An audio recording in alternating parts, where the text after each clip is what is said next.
Bonjour à tous, nouvel épisode du podcast 76 sur les Philadelphia Sixers. On se retrouve aujourd'hui pour évoquer le début de saison. Et donc, à l'occasion, format un peu spécial, puisqu'on va vous donner nos hot takes sur ce début de saison après seulement 8 matchs. Et comme d'habitude, évidemment, la star de l'analyse basket actuellement, Matt, tu es avec nous. Ça va Matt? Ouais, ça va, écoute, ça va très bien, hein. Ravi que la saison ait redémarré enfin, ça faisait chaque fois c'est long, mais c'est vrai que cette année, je trouve que c'est passé un peu plus vite. Alors c'est peut-être parce que j'ai regardé d'autres matchs que c'est passé vite, mais ça fait plaisir en tout cas le bilan pour l'instant est le bilan de nos Sixers, numérique est bon donc c'est cool comparé à l'année dernière, on va dire. Ouais, ouais, je suis d'accord, il y a des choses positives. Bon, il y aura aussi des choses négatives et on va en parler aujourd'hui, même si après 8 matchs, c'est dur de tirer, des conclusions. C'est un peu un exercice de faire Ouais. des hot takes. Il y en a certaines où on commence à avoir, quand même certaines idées sur certaines, mais vous verrez, il y a du bon, il y a du moins bon à prendre. On se réserve le droit de s'être trompé sur l'épisode, qu'on va faire aujourd'hui. Et puis en quelque sorte aussi, c'est un épisode sympa aussi parce que c'est le premier épisode de début de saison de 76 puisque l'année dernière on avait commencé en cours de saison et Oui. pour ça donc ça va être cool et il y en a un qui était là la dernière fois. On l'avait annoncé comme un invité, mais on peut vous l'annoncer aujourd'hui, l'essai est transformé, donc il va être souvent en tout cas avec nous, la plupart du temps j'imagine. Honoré est de retour. Honoré, comment ça va? Bah, ça va Amine, merci. Ouais, je suis heureux de revenir parler un petit peu des Sixers. On a eu un début de saison qui est quand même plus sympa à suivre que ce qu'on a eu l'année dernière, donc ça, c'est cool, donc ouais, heureux d'en parler. Bah, c'est parfait. Avant de commencer l'épisode, je tenais à le dire parce que je le disais pas, n'hésitez pas à liker, à un peu nous encourager parce que, bon, on sait qu'on est sur, un nombre d'auditeurs, qui est, assez faible finalement, ce qui est normal parce qu'on est sur, une niche de niche, c'est-à-dire la NBA est déjà une niche. Alors l'analyse sur les Philadelphia Sixers dans la NBA, c'est une niche. Mais si vous pouvez nous encourager, nous liker, nous suivre sur Twitter, ça fera toujours plaisir donc, voilà, n'hésitez pas. Et donc aujourd'hui, comme je l'ai dit, on va avoir des hot takes et pour cet épisode, on aura 3 hot takes chacun. Et on va commencer aujourd'hui, par Matt. Matt qui a une hot take, incroyable sur Joel Embiid. Est-ce que tu peux nous en dire plus? Ouais, bah, alors ma première hot take que j'ai mis, c'est Embiid ne sera pas un joueur top 20 NBA à l'issue de la saison. Quand je dis top 20, j'entends parce que c'est vrai qu'on peut avoir différents critères, hein. Parce que si par exemple, on se dit, en termes de minutage, il ne le sera pas, je pense que c'est assez, simple parce que je pense qu'il va être quand même être managé, la plupart du temps et on sait que quand tu as pas un gros minutage, bah, souvent on te met pas top 20 parce que tu as pas assez joué. Mais je parle vraiment en termes de niveau de jeu quand il joue et pas en termes de minutage, nombre de matchs joués et cetera. Pourquoi j'ai mis ça? Alors en plus, c'est vrai qu'on a fait nos hot takes il y a un petit mo enfin il y a quoi? Il y a une petite semaine à peine, donc il y avait encore moins de matchs joués, mais c'est vrai que plus je trouve, plus on le voit, même si, bon, il reste encore des matchs, hein, peut-être que ça va s'améliorer, mais en tout cas, c'est vrai que moi je trouve que c'est pas hyper rassurant ce qu'on voit de lui. C'est quand même mieux que l'année dernière, hein, évidemment, mais l'année dernière, je pense que c'était tellement catastrophique que c'est pas non plus compliqué de faire mieux. Mais c'est vrai que moi je trouve qu'en termes de mobilité, c'est quand même pas trop ça, hein, en défense, il a du mal à bouger, il est même souvent ciblé, quand il est en couverture de drop et puis, bah, en attaque, on en parlait un petit peu en privé, mais moi je trouve qu'on n'a pas le Embiid là qui fait ses petits drives depuis la raquette.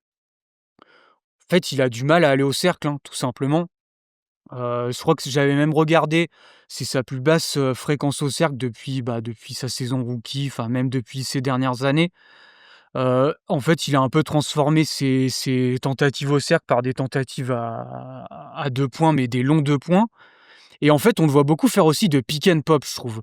Alors c'est un truc que Nurse, j'ai l'impression même déjà quand il était revenu en playoff là contre les Knicks, on le voyait beaucoup faire ça. Par contre, l'avantage, c'est que je trouve que son shoot à 3 points s'est beaucoup amélioré, mais c'est souvent le cas, tu sais, quand, bah, déjà il a un gros toucher de balle, hein, il a quasi enfin ces dernières saisons, il était pas loin même des 90 en laissés francs, ce qui est vraiment ultra élite. Donc je suis pas étonné de voir son shooting à 3 points s'améliorer. Après le problème, c'est que, bah, s'il devient que ça va être problématique, quoi, pour créer des décalages, tout ça. Donc c'est un peu pour tout ça que je trouve qu'il y a rien en fait qui me rassure dans son jeu et surtout le fait en fait qu'il aille pas au cercle et du coup il provoque moins de lancers francs qui je trouve c'est un peu inquiétant, quoi.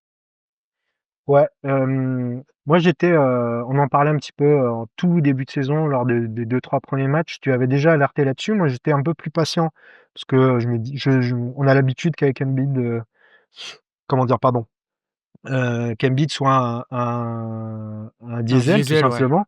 Là, ça commence, on est en il a joué 5 matchs jusqu'à maintenant et ça commence à être inquiétant, surtout au niveau de la mobilité.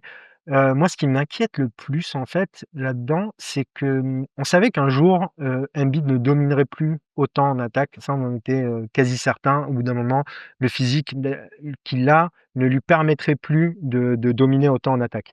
Mais on avait l'espoir qu'il garde un bon niveau en défense. Le problème, c'est que s'il y a cette perte de mobilité qui est assez, flagrante, je trouve, ne lui permet pas d'être un très bon pivot défensif actuellement et m'inquiète sur le niveau qu'il peut garder en défense. Même si on a vu quelques flashs où on a l'impression qu'il retrouve sa mobilité, donc il y a quand même un tout petit peu d'espoir en se disant peut-être que c'est surtout l'appréhension qui le fait jouer comme ça. Moi, c'est mon espoir encore maintenant, c'est de se dire il doit avoir encore beaucoup d'appréhension, il a trop peur de se blesser. Peut-être qu'aussi, même si c'est l'appréhension, peut-être qu'il passera pas au-dessus de cette appréhension. Donc il y a beaucoup de choses comme ça qui rentrent en compte. Comme tu l'as dit au niveau offensif, il a les capacités pour se réinventer, heu, que son pourcentage à 3 points s'améliore, c'est pas une surprise. Heu, une des armes fatales de la version ultime d'Embiid à la fin, avant sa dernière grosse blessure, c'était, des longs 2 qu'il prenait en mouvement, donc qu'il arrive à augmenter son pourcentage à 3 points, c'est pas une surprise. Mais je partage tes inquiétudes, j'ai envie quand même d'attendre encore un tout petit peu, juste, pour voir si c'est pas trop l'appréhension des blessures, tout ça. Mais j'ai envie de dire, c'est quand même un peu mal barré. Honoré, Mmh. toi, tu penses quoi? Je suis complètement d'accord avec ce que vous avez dit. Je suis très inquiet aussi. Moi, je me suis même posé la question s'il fallait le laisser sur le terrain sur les dernières possessions des matchs. Enfin, c'est quelque chose que jamais j'aurais cru me demander avec Joel Embiid, hein. Hem, je suis encore plus inquiet défensivement qu'offensivement, honnêtement, parce que, bah, vous l'avez dit, hein, il a énormément perdu en mobilité. Il se fait trop facilement déborder et Embiid, enfin, si Embiid n'est plus la menace qu'il était en défense, il perd quand même, beaucoup de la valeur de son profil. Donc, je sais pas comment ça évoluera, mais pour l'instant, j'ai du mal à l'imaginer redevenir la menace qu'il a été et offensivement, pour l'instant, c'est pas parfait, mais je suis un peu moins inquiet parce que ça reste un joueur qui est très au-dessus de la moyenne en termes de skills, donc je pense qu'il restera quand même toujours très positif. J'espère qu'il réussira à retrouver une sélection de shoot qui lui permettra d'avoir des paniers faciles. C'est ce qui manque un peu en ce début de saison, enfin il va pas assez au contact comme vous l'avez dit. Hem, on verra ce que ça donne, pour l'instant, en fait, j'ai l'impression que ça peut aller dans toutes les directions.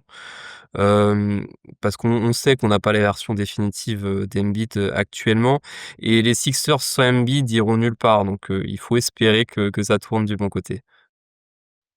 Ouais, ouais, c'est clair que c'est surtout l'ancrage défensif sur ce qu'on avait dit. On a des ressources pour créer quelque chose offensive, mais si ton pivot, n'est pas assez fort en défense, ça devient compliqué pour espérer quoi que ce soit et surtout le fait qu'il se fasse, presque cibler aujourd'hui, à l'inverse d'un moment où c'était une force de dissuasion. Embiid, c'était pas un joueur qui stat padait énormément sur les stats défensives, mais qui a été fort dans la dissuasion, mine de rien. On savait que c'était dangereux, même si la plupart du temps, c'était au 4e quart-temps qu'il se mettait à défendre en saison régulière. C'était un peu, ce qui se passait. On va passer à la deuxième hot take et comment on va faire, Honoré, pour ta deuxième hot take, comment on va faire pour être une top 10 à l'offensive rating sans un Embiid dominant? Alors au moment où on enregistre, les Sixers sont 3e, hein, derrière les Rockets et les Nuggets, j'ai noté. Donc effectivement, quand on prend le rating actuel, la take a pas l'air si haute que ça, mais il y a une surchauffe quand même qui est assez évidente, au niveau du shoot. Heu, on a Maxey qui a 48% à 3 points, dont 50% en pull-up, hein. Donc pour comparer, l'année dernière, il était à 32%, donc il y a une vraie surchauffe. Oubré, pareil, 44% à 3 points. Enfin, tout ça, on sait que ça ne durera pas. Mais je reste quand même assez confiant pour que l'attaque reste d'un bon niveau, parce qu'on a plus de créateurs secondaires pour suppléer Maxey que l'an passé. Enfin, Grimes, c'est très sympa. McCain, on l'a pas encore vu, mais personnellement, j'en attends énormément. Alors peut-être même trop, hein, mais il y a eu des flashs l'année dernière qui étaient vraiment très sympas et enfin trop sympas pour ne pas être hypé, je pense. Et puis on a aussi Paul George, hein, qui peut créer évidemment. Enfin bref, je pense qu'il y a quand même, assez de matos pour sortir un peu cette Maxey dépendance, qu'on a depuis le début de la saison dernière, hein, et je pense que ça nous a fait beaucoup de tort. Enfin, je pense qu'on peut le retrouver un peu plus off ball que ce qu'on a eu l'année dernière et puis ça lui conviendra beaucoup mieux et ça servira à l'attaque des Sixers. Et à côté de ça, on a aussi beaucoup de connecteurs qu'on a récupérés qui nous manquaient l'année dernière. Enfin, je pense à Watford qui a un bon passing, qui est bon là-dedans. Il y a Edgecombe aussi qui est bien aussi.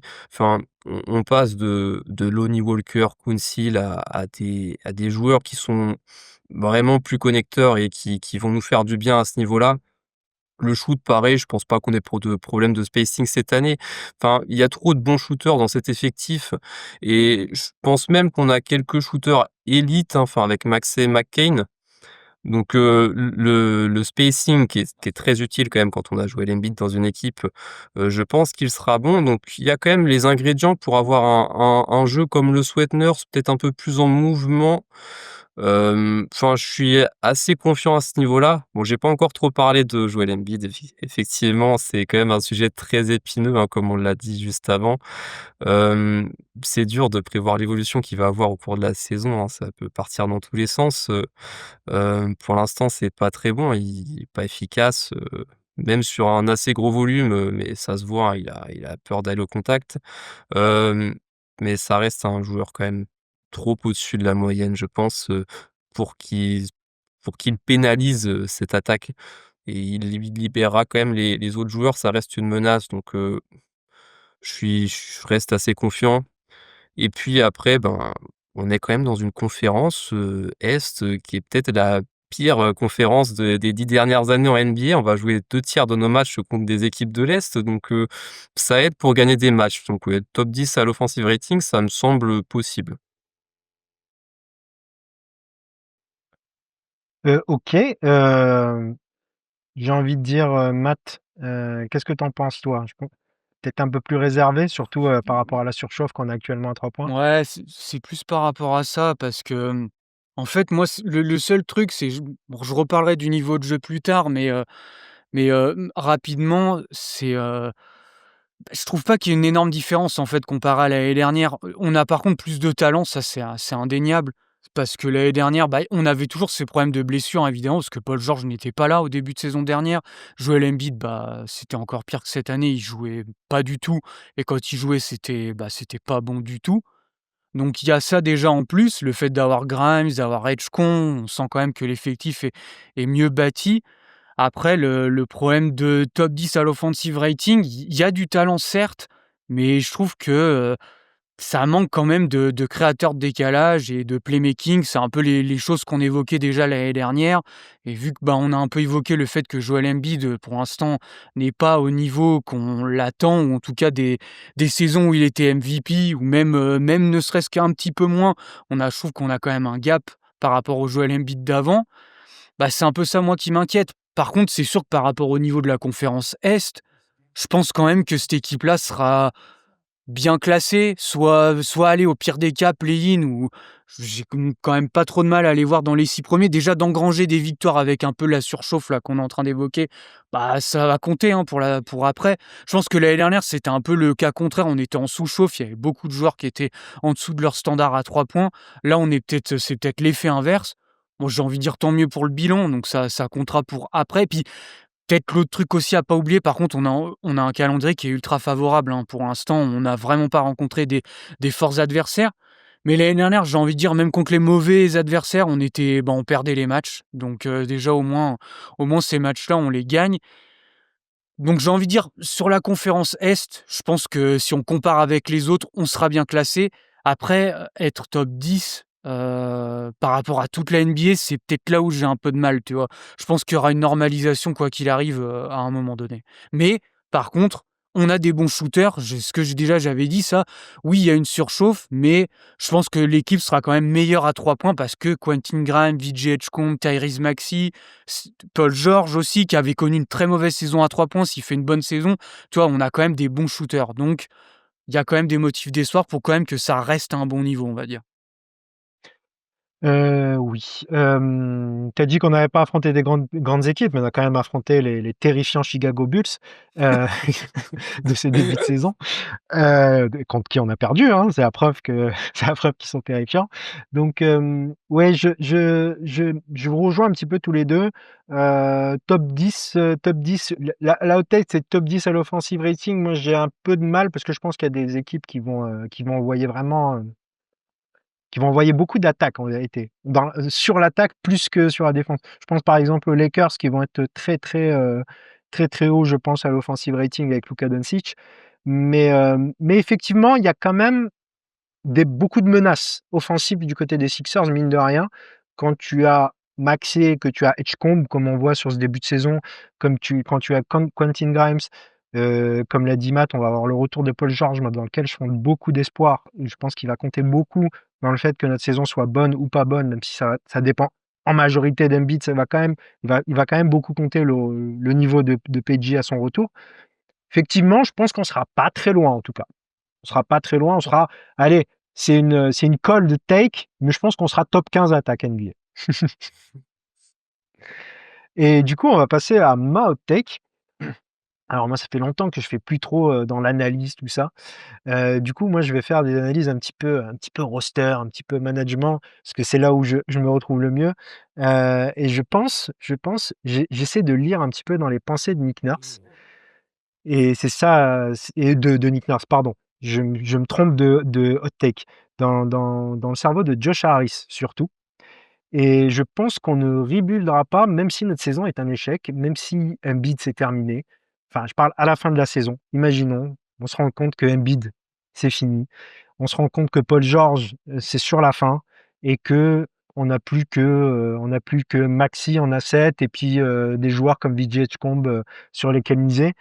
Je pense qu'on rebuildera pas parce que je pense que c'est pas dans les intérêts financiers de monsieur Josh Harris. Donc, c'est l'espoir de certains, même si ce début de saison a refroidi un peu l'espoir de pas mal de gens qui disaient: «Ouais, faut qu'on rebuild, on va nulle part», tout ça.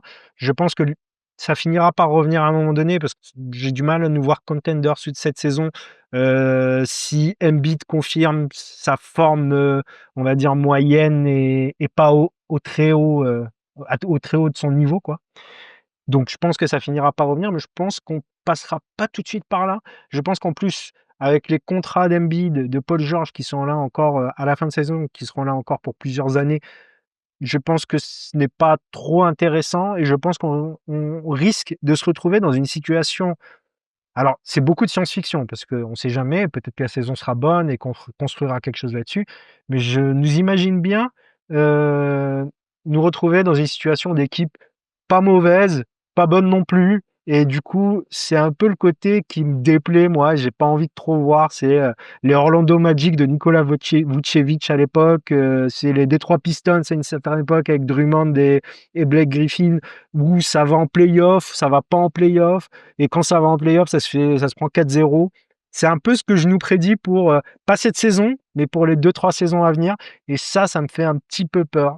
Et donc voilà, je vous laisse réagir là-dessus. Je ne sais pas si Matt ou Honoré voulaient commencer.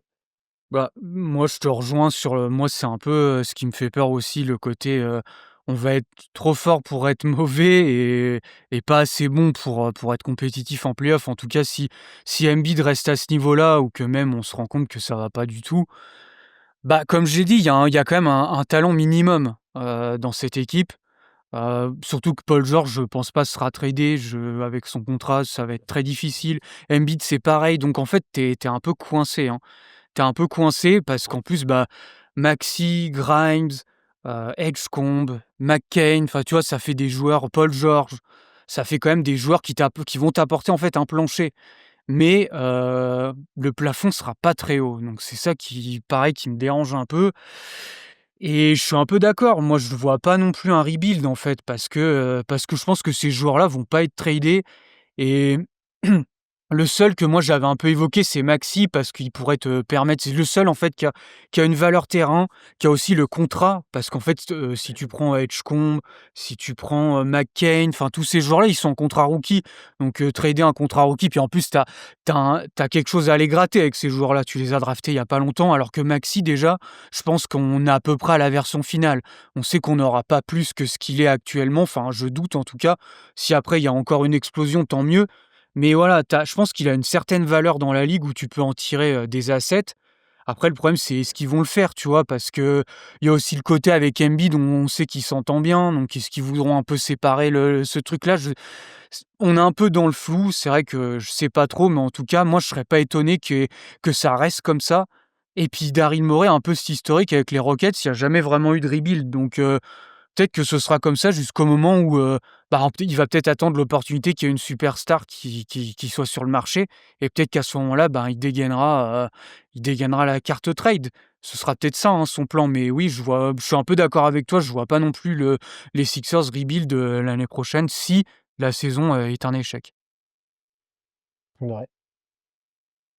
Ouais, je suis complètement d'accord, hein. C'est dommage, hein, parce que ça serait le bon moment pour reconstruire, mais enfin, moi, d'habitude, hein, je déteste les doubles timelines. Enfin, j'ai l'exemple des Warriors d'il y a quelques années où ça a pas Mmh. trop bien fonctionné, mais là, enfin, on y est juste, contraint forcé. Il y a une réalité financière et on ne peut pas passer outre. Les contrats de Paul George et Embiid sont juste trop compliqués à bouger sans se dépouiller. Donc à partir de là, on est obligé de continuer avec ce roster, il y a pas vraiment d'autres possibilités, c'est assez dommage donc je pense qu'on aura au moins une autre saison comme ça et après il devrait rester 1 an à Paul George, 2 à Embiid, ça sera peut-être il y aura peut-être un peu plus de marge de manœuvre mais pour l'instant, malheureusement, j'ai peur qu'on soit vraiment, contraint de continuer dans cette direction. Ouais, je pense que c'est une fatalité et pour revenir juste un peu sur ce que vous avez dit tous les 2, effectivement, Maxey, c'est un asset, mais un asset pour faire quoi si tu gardes 2 contrats à 50 millions de dollars dans ton roster? Trader Maxey pour récupérer, des bons picks, OK, mais un des gros avantages d'une reconstruction, c'est de pouvoir aussi encaisser des gros contrats toxiques pour récupérer des assets. Là, tu pourras pas parce que ta payroll, elle sera beaucoup trop élevée de base et du coup, tu vas juste, quoi qu'il arrive, la reconstruction, si elle devait avoir lieu, en fait, elle serait pas terrible. Donc je pense qu'on va pas reconstruire parce que reconstruire, ça serait fait d'une manière assez pas ouf quoi, en quelque Mmh. sorte. Bah, c'est pour ça qu'à mon avis, je pense que je vois plus l'option, Morey va attendre qu'il y ait une star, vraiment une star qu'il estime, qui peut changer les choses, qui soit disponible et là, le contrat de Maxey servira à ça. En plus, on aura le pick des Clippers, enfin, on a pas mal de first pick futurs donc ça pourrait être très bien Maxey plus des picks contre, je sais pas, une future star qui sera disponible, comme il avait fait finalement avec James Harden, tu vois?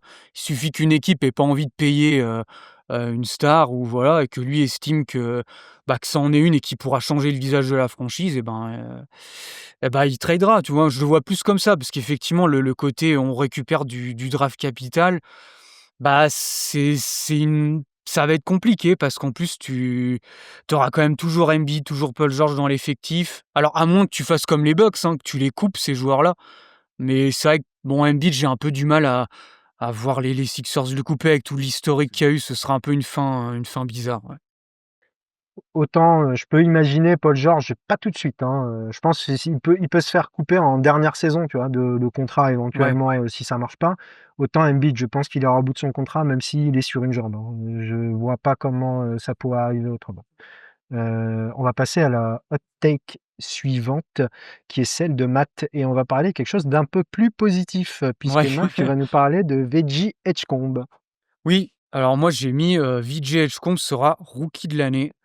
Alors pourquoi? Alors c'est vrai que moi je l'ai souvent évoqué, hein, dans les podcasts précédents, j'étais pas forcément le plus chaud sur sa draft à la base. Je pense pas non plus que, c'est le meilleur joueur de cette cuvée, hein.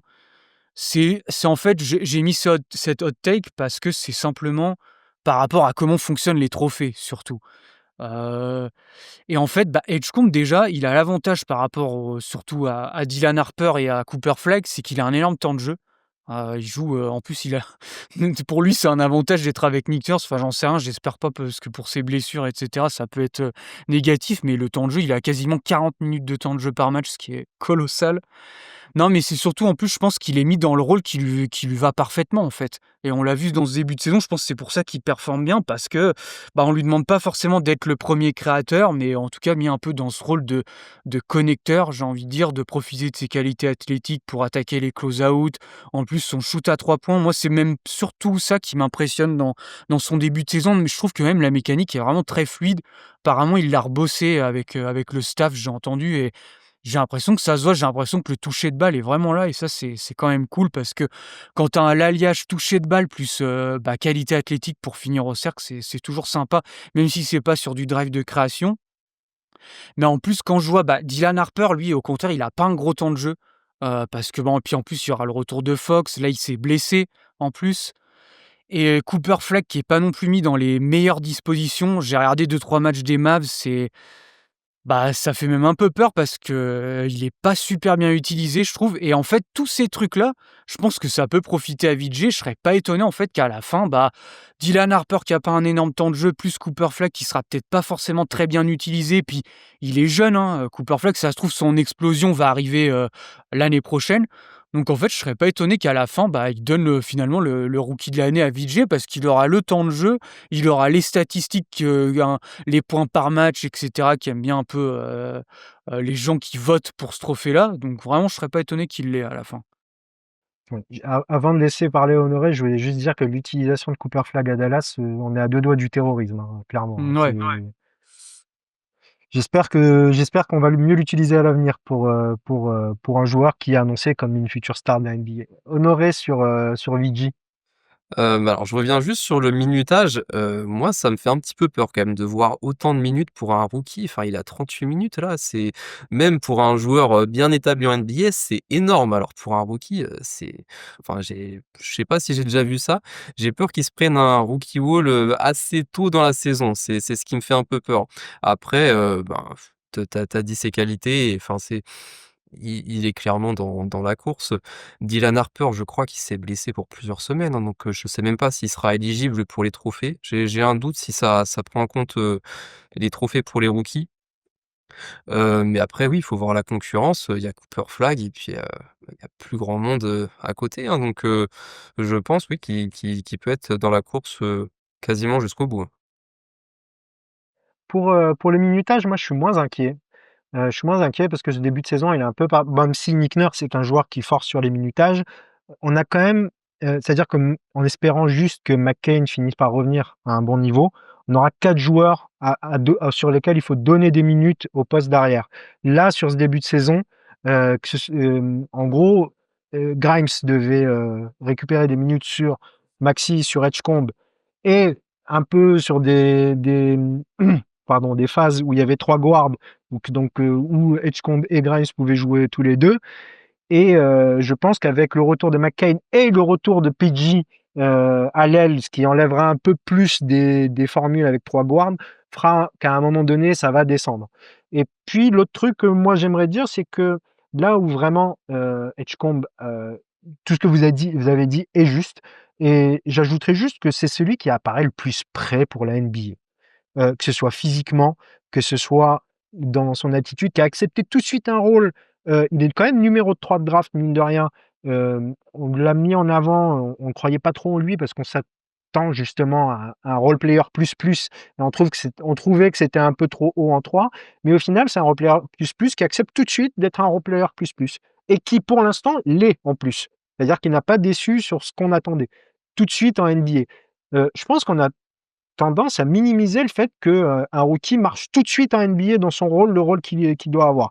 Parce que, autant ça arrive avec des talents générationnels qu'on peut voir des fois arriver très fort tout de suite, à la Victor par exemple, ou parfois des joueurs comme Zion, même s'il a pas joué rapidement, dès qu'il a joué, on a vu tout de suite, ou Luka. Autant les role players, c'est pas toujours. Et parfois c'est difficile, il faut quelques années pour se mettre dans le bain. Là, Vigi, tout de suite, il est dans le bain de la NBA, il est physiquement prêt.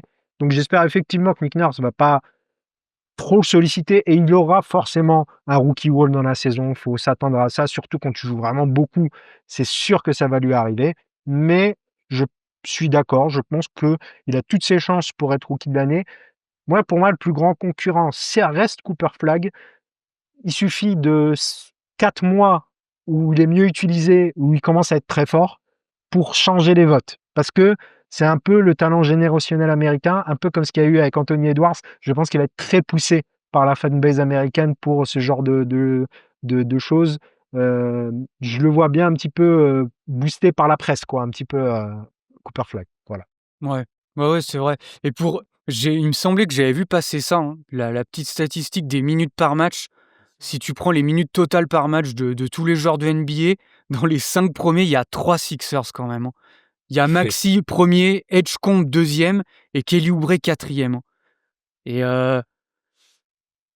bah, c'est ça et Mmh. bah, en fait, moi, je rejoins un peu Honoré, ça m'inquiète quand même un petit peu parce qu'on est quand même on le voit là, bah, ça fait pas mal de bruit en ce moment là avec Thomas Lissalo là, le coach de Memphis. En fait, la tendance aujourd'hui, c'est plus à raccourcir un peu les minutes des joueurs parce que tu veux de la haute intensité sur, 48 minutes, un peu comme au foot en fait. Je sais qu'il y a un moment, c'était pas mal la tendance avec Liverpool qui faisait beaucoup ça sous Jürgen Klopp. J'ai un peu l'impression que c'est ça la nouvelle tendance un peu en NBA. Pourquoi? Parce qu'on le voit déjà, il y a plus de presse tout terrain, il y a plus on essaye de plus jouer en transition, de jouer plus rapidement, donc forcément c'est plus énergivore et c'est vrai que de voir tous ces joueurs-là, dont un rookie qui joue autant, ça fait quand même beaucoup, hein. 38 minutes par match pour un rookie, surtout que là, on l'a vu, je trouve que contre Chicago, bon, Cleveland, c'est en back-to-back, mais tu sentais quand même que les minutes commençaient à peser, donc j'espère que, Ouais. comme tu as dit, c'est vrai qu'avec McCain qui revient, Paul George, enfin, j'espère quand même que ces minutes vont être un peu redistribuées parce que 38, je trouve que c'est quand même beaucoup. Oui, c'est complètement, c'est beaucoup trop. C'est beaucoup trop pour un joueur normal de rotation, à mon C'est avis, en ça saison régulière. et bon, C'est-à-dire puis sur pas seulement un ouais, rookie. Donc pour un rookie, c'est encore pire. Ça, on est d'accord. Et moi, j'espère juste que c'est temporaire. Mais effectivement, si ça ne l'est pas, ça va commencer à être inquiétant. Et là-dessus, on en parlait un petit peu en off. On a souvent mis ça en lumière sur Tom Thibodeau, qui faisait trop jouer ses joueurs en saison régulière. Mais Nick Nurse, c'est ouais, un c'est peu la même pareil. chose Ouais. et c'est pas une bonne chose pour le coup. Autant je trouve que c'est plutôt un bon tacticien qui trouve des solutions là où parfois c'est pas, c'est assez difficile, mais là-dessus on n'est pas au top. On va passer à la deuxième deuxième hot take pardon d'Honoré et on va rester sur du positif avec Adem Bona. Ouais, donc ma deuxième hot take, c'est que Bona va s'imposer comme un très bon pivot backup NBA. Alors je voulais parler de Bona parce que c'est un joueur qu'on évoque finalement assez peu, alors qu'il fait un bon travail de l'ombre et qu'en fonction de l'évolution de l'état de forme d'Embiid, enfin, il risque d'être amené à jouer de plus en plus souvent. Donc alors au niveau du profil, Adem Bona, alors c'est un rim runner très athlétique, donc il est pas si grand par la taille, pour un pivot, mais il a quand même une grosse envergure pour compenser. Offensivement, il y a pas grand-chose à dire. Enfin, il joue essentiellement dans un rôle de catch and finish, donc en bout de chaîne. Enfin, c'est très simple ce qu'on lui demande, mais il le fait plutôt bien et à côté de ça, il y a pas de passing, il y a pas de shoot et je pense qu'il y en aura probablement jamais. Mais vraiment, moi, ce qui me plaît dans le début de saison d'Adem Bona, c'est défensivement. Alors, il y a du bon et du moins bon, enfin, c'est pas encore très propre, on va dire, même si enfin, j'ai l'impression qu'il fait moins de fautes que l'année dernière, mais il y a quelques flashs en défense d'une défense de très haut niveau, hein. Il a vraiment de bonnes mains défensives et alors c'est contre Washington, je crois, où il fait 5 contres en 10 minutes dans le Money Time, enfin, c'était vraiment impressionnant. Enfin, c'était une vraie menace. Et en fait, il a ce combo, protection de cercle, plus une mobilité qui lui permet de faire du switch, qui fait que la défense, ben, peut être vraiment très bonne et ça, je pense, dès cette année. Donc, alors sur le début de saison, il a partagé ses minutes avec Drummond, donc je sais pas si Nurse lui fait complètement confiance pour l'instant, mais je pense qu'au fur et à mesure de la saison, il va gratter toutes les minutes à la rotation de pivot backup parce que quand même la valeur de son profil est supérieure, je pense, à celle de Drummond. Donc, oui, je suis assez confiant sur ce joueur et c'est encore un bon pick de Daryl Morey, enfin, il les a enchaînés quand même ces dernières saisons. Matt, est-ce que Adam Bona va concrétiser tout ce que Paul Reed n'a pas réussi à concrétiser? Ouais, moi aussi j'ai bon espoir. C'est vrai que Paul Reed, on était moins chaud nous que la moyenne, sur lui. Autant Bona, je vois p Mmh. ouais, ouais, peut-être ouais et encore, j'ai pas l'impression qu'on était non plus, peut-être 20. Bah, en fait, le problème, c'est que je pense qu'on avait tellement des backups pivots pas bons qu'on s'est dit pourquoi c'était plutôt fallait qu'on le teste, en fait. C'était plutôt on attendait de le voir sur le terrain, un peu le juger. Mais au final, après, une fois qu'on lui a donné plus de minutes, bon, on a bien vu qu'il y avait certaines, il y avait certaines limites, hein. Il y avait certaines limites à ce poste-là. Mais Bona, je préfère ce que je vois. Déjà défensivement, je pense qu'il y a un plus haut potentiel que Paul Reed. Même en termes de catch and finish, c'est mieux. Après, il y a encore quand même pas mal d'erreurs. Le match contre les Cavs, je suis tombé sur deux trois images où il se fait un peu avoir sur des couvertures en edge, enfin, c'est encore brut, mais après, je suis pas très inquiet. C'est un jeune joueur encore. C'est un jeune joueur et il y a assez de flash pour me faire dire que j'ai encore envie de le voir. J'ai encore envie de le voir. Alors, c'est sûr que il a pour devenir pivot titulaire, c'est quand même, je pense, compliqué, mais pour devenir un vrai backup, je j'ai pas trop de mal à le voir, surtout en défense. Surtout en défense, je pense qu'il y a des trucs sympas. En attaque, il y a aussi deux trois flashs de verticalité, hein. C'est un peu le défaut qu'avait Paul Reed, hein, c'est qu'il y avait pas trop de verticalité. Et ce qui lui manque un peu, Bona, en fait, pour un peu le magnifier dans tout ça, il lui faudrait un James Harden, en fait. Il lui faudrait un playmaker qui est meilleur que ça. Je pense que c'est un peu ce qui manque. On manque un peu de playmaking pour un peu, lui faire profiter de ses qualités athlétiques, de le voir, finir tout en verticalité. C'est un peu ça, parce que, je pense qu'en termes de création, en termes de passing sur short roll, on sera jamais trop là-dedans. Par contre, voilà, verticalité, je pense que ça peut être là, mais c'est vrai qu'il lui manquerait, je pense, quelqu'un un peu pour lui faire profiter de tout ça. Donc non, moi, je pas trop grand-chose sinon à rajouter, hein. Je pense que ce sera un bon pivot backup. J'ai pas trop de mal à le voir et j'espère, ouais, qu'il prendra vite les Drummond, on le voit pas encore trop, mais je pense que c'est pas plus mal, tu vois? Ouais, je vais rebondir sur ce que tu as dit sur le fait qu'il faut lui laisser du temps. Le poste de pivot, c'est un des plus durs à appréhender en NBA quand on arrive justement dans la ligue et notamment sur des problèmes de faute, des choses comme ça. C'est toujours dur pour un pivot, surtout défensif, de s'intégrer à NBA. On peut penser par exemple au début de Mitchell Robinson qui jouait 15 minutes par match avant de sortir pour 6 fautes. C'était des choses qui sont très habituelles chez les jeunes pivots. Et effectivement, moi je trouve qu'il y a de belles choses à voir chez Adem Bona. Pour en revenir à ma comparaison avec Paul Reed, ce qu'on trouvait au tout début excitant, c'était un peu le profil, un profil qui était plus dans, qu'on imaginait pouvoir switcher, tu vois, un pivot capable de switcher, qui avait de la mobilité, tout ça. Finalement, on s'est rendu compte que c'était pas un profil si extraordinaire en défense et surtout un profil très compliqué en attaque, Mmh. Paul Reed. Là où Bona, justement, comme tu l'as dit, en fait, il manque un playmaker. Avec un super playmaker, il serait déjà en train de contribuer offensivement de manière régulière, surtout qu'il pose plutôt des bons écrans, il est vertical. Et en défense, pour l'instant, on a vu des choses qui sont déjà très intéressantes. Moi, je suis d'accord, on est tous d'accord sur ce sujet-là. Euh, En revanche, moi, je vais embrayer sur ma take suivante, et elle concerne un petit peu Adam Bona, un petit peu. Ma take suivante, elle est pas positive contrairement aux 2 vôtres. Hem, c'est tout simplement que, peu importe, ce qui se passe, contrairement à ce que beaucoup de fans espèrent, nous allons garder André Drummond et Kelly Oubre jusqu'à la fin de saison. Et je vous explique pourquoi, c'est très simple. Encore une fois, donc c'est là où tout à l'heure j'ai dit: «Je voulais me mettre dans la tête de Nick Nurse», c'est maintenant que je me mets dans la tête de Nick Nurse. C'est que j'ai l'impression que le profil je vais commencer par Kelly Oubre. Le profil de Kelly Oubre lui me plaît beaucoup trop.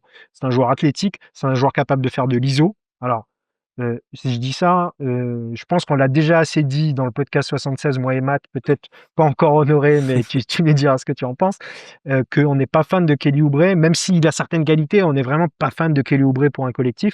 Mais quand on se rappelle un peu la carrière de Nick Nurse, et on pense aussi à ce qui se passait à Toronto, il adore les joueurs athlétiques, il adore les joueurs capables d'aller se battre au rebond, notamment au rebond offensif, rebond défensif, et il adore les joueurs qui jouent de l'ISO. Ça, c'est un des trucs qui ne nous plaît pas tellement chez Nick Nurse, mais il a fait beaucoup jouer d'ISO à ses équipes jusqu'à maintenant. Et je pense que Kelly Oubre est un peu le fait partie du fantasme du joueur parfait pour Nick Nurse. Moi, je me rappelle d'une époque juste avant en fait qu'il nous rejoigne les Sixers, sa dernière saison à Toronto, où c'était vraiment pas beau à voir Toronto. C'était une armée de Mmh. 6'8", 6'9", et c'était de l'ISO systématique. Et je pense il aime trop avoir un joueur qui est capable de te sortir d'une situation compliquée, surtout que on n'a pas de playmaker, donc j'imagine que ça compte. Il a jamais eu d'ailleurs de playmaker de haut niveau finalement, Nick Nurse. Le meilleur playmaker qu'il ait eu, c'est Kyle Lowry, tout simplement.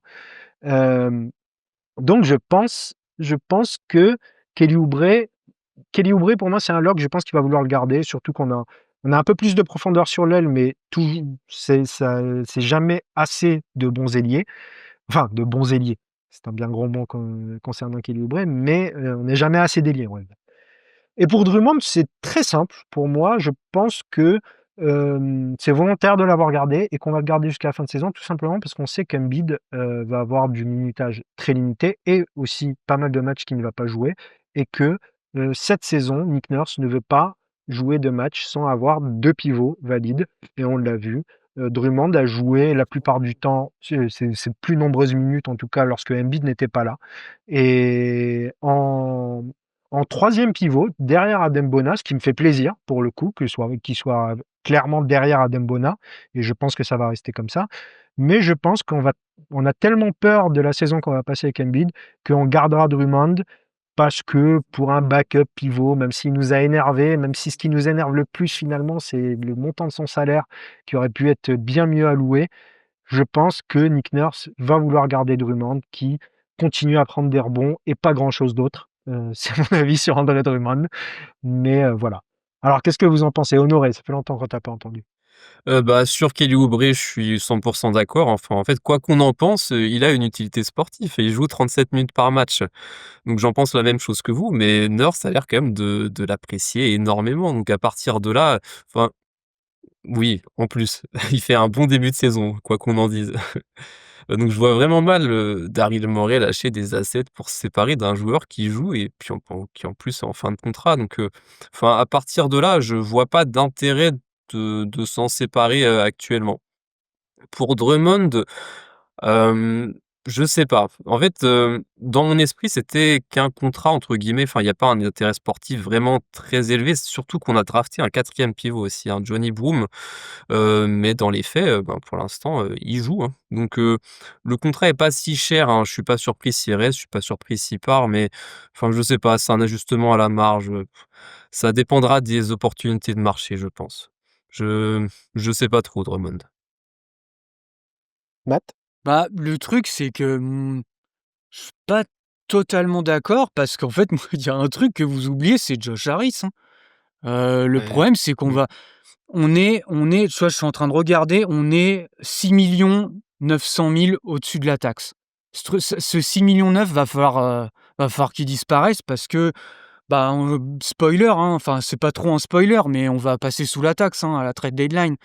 Le truc, c'est que à part Oubre et Drummond, je vois pas qui d'autre pourrait être échangé parce qu'en fait, leur contrat va trop bien. Alors, je pense qu'il y en a un des deux qui va être gardé. Je pense que par contre, sur Drummond, je te rejoins. Je serais pas étonné qu'il reste avec son contrat à 5 millions.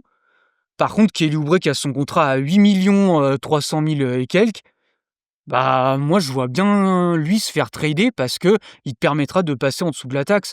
Quentin Grimes pourrait aussi, mais le problème c'est que Grimes a une no trade clause, c'est compliqué et je pense quand même que les Sixers veulent le garder. Moi j'ai toujours quand même cet espoir-là parce qu'ils auront quand même ces bird rights, ce qui n'est pas rien à l'ère du nouveau cibier d'avoir les droits sur un joueur parce que tu peux le prolonger peu importe le tarif. Ce qui ne sera pas le cas quand même des équipes concurrentes qui devront proposer soit des exceptions, voire bah, ce sera même que des exceptions, parce que ou alors c'est une équipe qui aura du cap, mais généralement les équipes qui ont du cap, c'est des équipes qui veulent tanker, parce qu'elles auront tu vois, un intérêt de prendre Quentin Grimes, je suis pas certain, même si peut-être qu'il y en a qui le feront, mais je suis quand même pas certain. Donc tu vois, c'est un peu pour ces raisons-là que je me dis que Oubre, je serais pas étonné quand même que ça a l'air d'être quand même le joueur idéal par la taille de son contrat qui sera échangé à la deadline. Après que les deux soient échangés, peut-être je te rejoins, il y en a peut-être qu'un des deux et je pense que ce sera Oubre parce que si tu enlèves les 5 millions de Drummond, tu seras encore pas sous la taxe. Donc c'est plutôt le contrat de Kelly Oubre. Mais après, par contre, oui, là où je vous rejoins, c'est sûr que Nurse, Nurse, il l'adore, hein, Nurse, il le fait jouer, moi, je trouve quand même que c'est aberrant de le faire jouer autant. Il y a même des matchs, il joue 40 minutes, par match.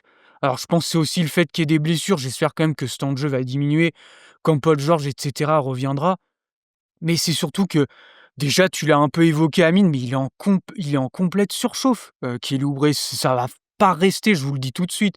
1,31 points par tir, quand tu regardes son point par tir en quart, c'est 1,11. Quand tu regardes même son 45 à 3 points, enfin c'est Ouais. hallucinant. Il est à 30 32 généralement, donc 45 53 dans les longs 2, donc tu te dis c'est assez intenable en fait. C'est pas possible que ça reste comme ça. Donc il y aura forcément une régression, mais c'est surtout, je trouve que moi j'en entends beaucoup parler positivement forcément, parce qu'il rentre tous ses tirs, mais enfin on oublie, je trouve, un truc, Kelly Oubre défensivement, je trouve que c'est une catastrophe vraiment, Ouais. vraiment. Moi j'ai plein de possessions, c'est sur les écrans, il se fait avoir. Enfin, en fait, c'est un peu le niveau de jeu qu'il a d'habitude en défense, hein. Il y a beaucoup d'oublis. Le seul truc où il est, on va dire, il t'apporte un peu quelque chose, c'est, il crée des turnovers, mais parce qu'il est ultra agressif sur les lignes de passe, mais on va dire que c'est pas de on va dire, c'est pas il lit les lignes de passe, c'est parce il fait des paris qu'il arrive un peu à être bon. Mais le compromis de ça, c'est qu'il fait beaucoup de fautes. Et puis il y a des possessions, je trouve, de toute façon, c'est Kelly Oubre d'habitude. Je veux dire, on va pas faire 10 minutes non plus sur lui, mais il t'apporte pas de synergie collective, en fait. Moi, c'est un peu ça qui me dérange. Donc oui, là, pour l'instant, ça se voit pas trop parce qu'il rentre tous ses tirs. Mais voilà quoi, en fait, j'ai l'impression que ce joueur-là surfe sur vous savez, le début de saison qu'il a eu quand Nick Nurse a pris le poste. Tu sais, il a fait un peu pareil que là, il a fait un début de saison, magnifique. Après, il a eu malheureusement là son accident de voiture. Après, c'est un peu revenu à la normale quand il est revenu. Mais en fait, j'ai l'impression que même Nurse lui fait confiance parce qu'il a un peu, embrassé son rôle. Enfin, on voyait plein d'interviews que Nick Nurse était, hyper satisfait de lui, et du coup, il surfe un peu sur ce truc-là avec Kelly Oubre. Du coup, il a son ultra confiance, et Nick Nurse, on le sait, quand il a ton ultra confiance, il te fait jouer, des temps de jeu à la Tom Thibodeau, c'est-à-dire des plus de 35 voire, 40 minutes de jeu, par match. Là où je vais mettre de l'eau dans mon vin sur ma hot take, c'est que ça peut être aussi, en tout cas, là j'essaie maintenant de me mettre dans la tête de Daryl Morey plus que dans celle de Nick Nurse. Ça peut être une opportunité, le bon début de saison de Kelly Oubre. Parce qu'il y a toujours des GM qui sont capables de s'intéresser à lui parce qu'il fait un bon début de saison. J'en vois pas trop là actuellement. J'ai l'impression qu'on a gagné en compétences depuis quelques années au niveau de tous les managements généraux de NBA et qu'on se fait plus avoir sur des surchauffes là-dessus. Mais je me dis peut-être que ça pourrait nous permettre de récupérer quelque chose contre Kelly Oubre, ce qui serait assez extraordinaire. Moi, ce que je pense surtout, c'est que si il faut lâcher des assets je l'ai pas dit au début de mon tech, mais s'il faut lâcher des assets pour lâcher Kelly Oubre ou lâcher André Drummond, je pense qu'on le fera pas. Et je pense par contre qu'on enverra, on trouvera un moyen. Je suis d'accord avec toi, avec Josh Harris, on passera sous la taxe, mais on trouvera un moyen de trouver un endroit qui plaît, par exemple, à Quentin Grimes, hein. Moi, je pense que là, maintenant, on va essayer de maximiser plus d'un point de vue financier que sportif. On pensera d'abord au financier avant de penser au sportif. Mais peut-être que je me trompe, hein, mais je vois ça comme ça. C'est possible, hein, après, hein, ce serait terrible, mais ce serait possible. Après, je pense que lâcher des seconds tours, on l'a déjà vu par le passé. Je sais pas combien on en a en réserve, mais je pense qu'on en a pas mal. D'ailleurs, l'année dernière, il y a eu des trades, le trade où on récupère Jared Butler, et je sais plus, on sacrifie Reggie Jackson, voilà, dans l'équation.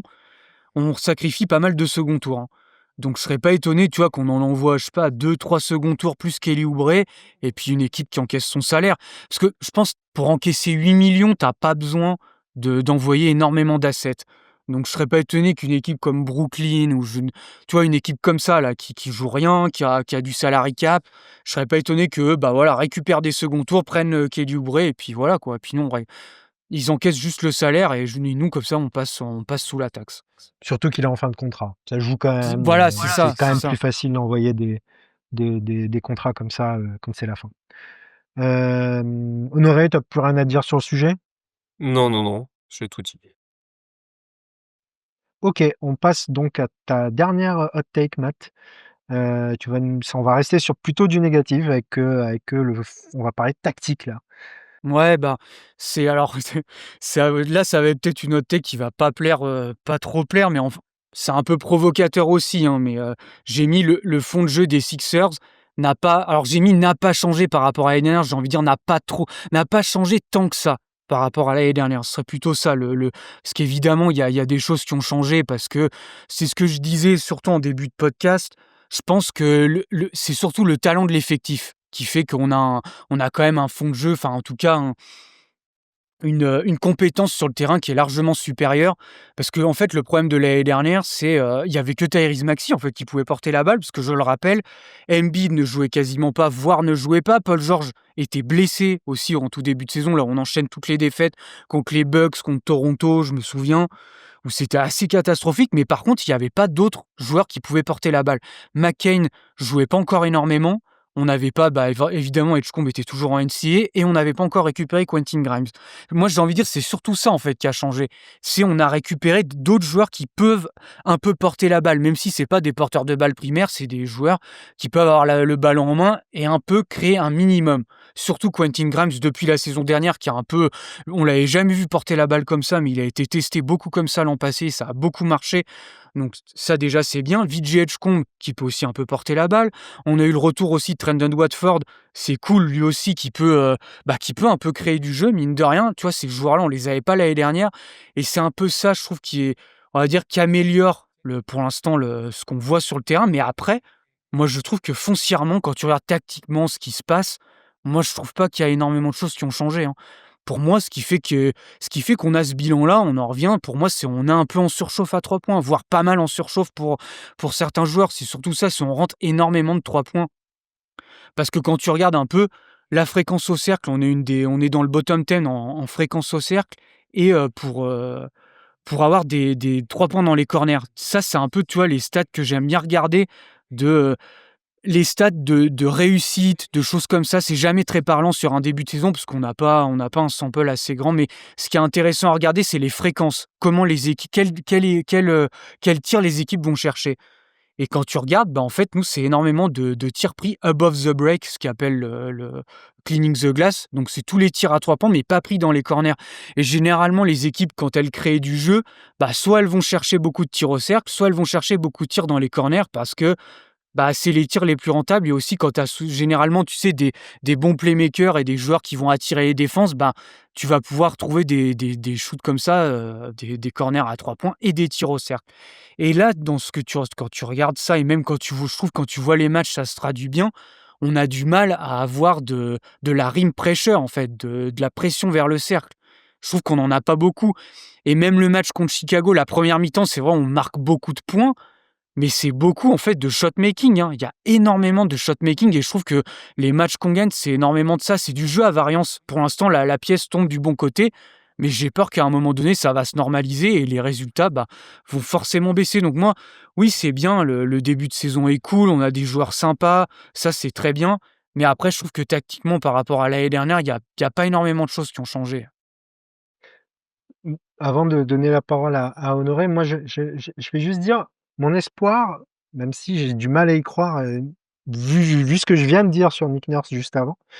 Mon espoir, c'est qu'on se finisse par avoir un roster où nos 2 forwards, ce soit Paul George et Trendon Watford, pour que dans ce cas-là, tout le monde puisse savoir passer. Et du coup, on a plus de chances de créer des choses plus intéressantes à partir de là. Mais j'ai du mal à y croire. J'ai l'impression que Watford commence déjà à être classé comme un joueur de banc, intéressant en sortie de banc, mais que ça va rester comme ça dans l'esprit de Nurse. Honoré, toi, qu'est-ce que tu en penses? Je pense que tu es un petit peu plus positif sur ce qu'on a vu pour l'instant du côté de Philadelphie. Bah, en fait, je suis assez d'accord avec ce qu'a dit Matt, mais en fait, le matos, c'est quand même bien différent de ce qu'on avait l'année dernière, donc factuellement, il y aura un changement au niveau du jeu, je pense. Enfin, on a des joueurs qui apportent un peu de connecting, hein, Watford, vous en avez parlé, hem, Watford, Edwards, enfin, il y a pas mal de monde. Sur ce qu'on a vu sur les 8 premiers matchs, je suis d'accord, il y a pas mal de séquences, en fait, qui ressemblent à l'année dernière, notamment avec, Tyrese Maxey, hein, qui porte énormément la balle et trop à mon sens. Mais je reste quand même assez confiant sur ce qu'on aura après parce que, ben, McCain va revenir. McCain, c'est un porteur de balle qui a une bonne vision du jeu, qui peut apporter peut-être quelque chose de différent. Et Embiid, on verra aussi ce que ça donne, et je sais pas s'il pourra retrouver ce rôle de hub qu'il avait eu il y a 2 ans, je crois, hein. Mais je sais pas, je pense quand même que le on a eu tellement de blessures l'année dernière que, foncièrement, il y aura plus de possibilités de créer du jeu que l'année dernière. Là où je te rejoins en termes de si on parle de roster, c'est clairement c'est quand même assez différent de l'année dernière, où je trouve que si Paul George et Embiid sont blessés toute la saison, on sera pas extraordinaire, mais on sera pas nul comme l'année dernière, avec le matos qu'on a. En considérant que les autres ne soient pas blessés, hein. C'est-à-dire qu'on retrouve un bon McCain, qu'on a aussi, Quentin Grimes, qu'on a Dembona qui peut prendre un peu la place au pivot. Normalement, vu qu'il y a de grandes chances que si on était nul, on perdrait notre pick cette saison, vu que OKC a récupéré une meilleure protection encore. Hem, je pense que on n'a pas trop de soucis à se faire sur le fait qu'on ne sera pas nul. Dans une saison où PG et Embiid ne reviennent pas à leur niveau ou sont blessés tout le temps, on sera, dans les, méandres du play-in, mais je pense qu'on sera à peu près à ce niveau-là. Maintenant sur ce qu'on propose, en termes de jeu, hem, faut avouer que j'ai envie de dire, effectivement, ça en fait, on va un peu trop dépendre de McCain. C'est bien ce que tu as dit Honoré, mais dans le sens, est-ce que c'est normal de devoir compter sur un sophomore qui a très peu joué finalement l'année dernière, qui a été bon et qui va devoir confirmer pour être ton meilleur créateur? Moi, je suis pas sûr et c'est aussi un peu inquiétant. Donc je suis un peu mitigé sur le sujet, mais ce qu'on voit pour l'instant n'est pas extraordinaire d'un point de vue jeu, côté Sixers. Maintenant, on a un matos qui fait que c'est plus intéressant à regarder que ce qu'on pouvait voir l'année dernière. Ça, c'est la réalité. Oui, oui, moi je suis d'accord avec ça, mais c'est vrai que je pense qu'en termes de talent, effectivement, même Paul George, moi j'ai quand même un bon espoir qui revienne, enfin en tout cas qu'il ait un meilleur niveau que ce qu'on a vu.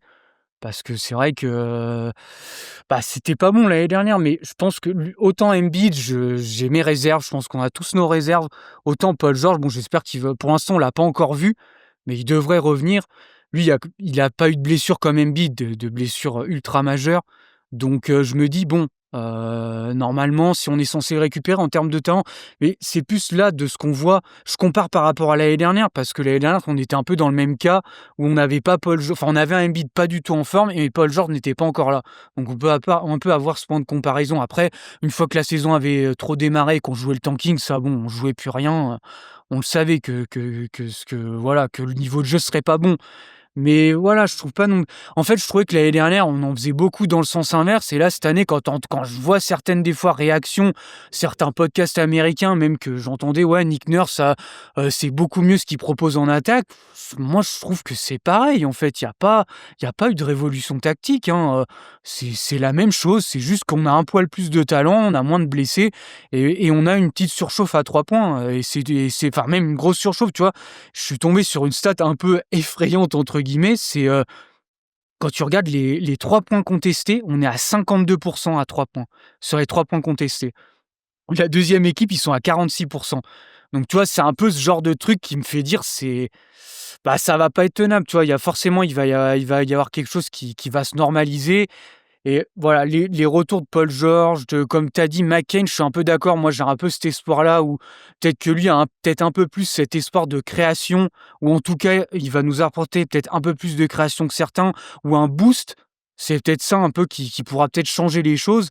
Mais en tout cas, en l'état, bah voilà, on sait, on n'a pas non plus énormément de créateurs. En tout cas, si Embiid reste à ce niveau-là, c'est là où ça va être compliqué, quoi. Oui, pour revenir juste sur ce que tu as dit sur notre surchauffe à 3 points, les Bulls, eux, ils encaissent rien à 3 points. Donc ils ont la défense Jedi. Nous, on a l'attaque Jedi où on arrive à pousser les ballons à l'intérieur avec l'esprit. Honoré, du coup, tu as rien à rajouter? Tu as quelque chose à rajouter là-dessus? Non, non, non, je suis d'accord avec ce que tu viens de dire. OK, du coup, on va passer à ta hot take et tu vas nous parler d'un joueur qui a commencé 2 matchs déjà et Oui. qui a l'air de plaire beaucoup à Nick Nurse, c'est Dominique Barlow. Ouais, alors ma troisième take, c'est que Barlow va prendre le 15e spot du roster. Donc alors sur celle-là, j'ai hésité avec un autre joueur de l'effectif, donc Jabari Walker, qui est en two-way contract aussi. Alors je trouve que Murray a quand même eu du flair cette année, parce que les 2, que ce soit Barlow ou Walker, je pense qu'ils ont leur place dans un roster NBA et puis, ben, d'ailleurs les 2 ont starté des matchs au poste 4, hein. Je me demande même si elles ont pas tous starté à eux 2. Mais bon, il y a qu'un seul spot de libre, donc je pense que le front office ira plutôt sur Barlow. Alors je vais commencer par Walker du coup, c'est un joueur un peu moyen partout, qui est pas ultra athlétique mais grand. Il fait 6'9", hein, si j'ai bien noté. J'aime bien la défense qu'on a vue, enfin il est assez mobile, il peut switcher, il peut défendre un peu le panier. Enfin, en gros, il fait tout, mais il est élite nulle part. Mais bon, enfin, on parle d'un joueur de fond de rotation, donc je pense que c'est suffisant. Là où je suis un peu plus mitigé, c'est en attaque. Parce que sur les premiers matchs, bon alors c'est évidemment un faible échantillon, mais je l'ai pas trouvé particulièrement connecteur et puis surtout le shoot, c'était pour moi le facteur X de son profil et pour l'instant on l'a pas du tout. Enfin alors non seulement il rentre rien, mais surtout il ne tente rien alors que enfin, à Portland c'était déjà un volume faible, mais là je pense que c'est encore plus faible. Et donc son apport offensif, il se limite à être sous le panier pour l'instant.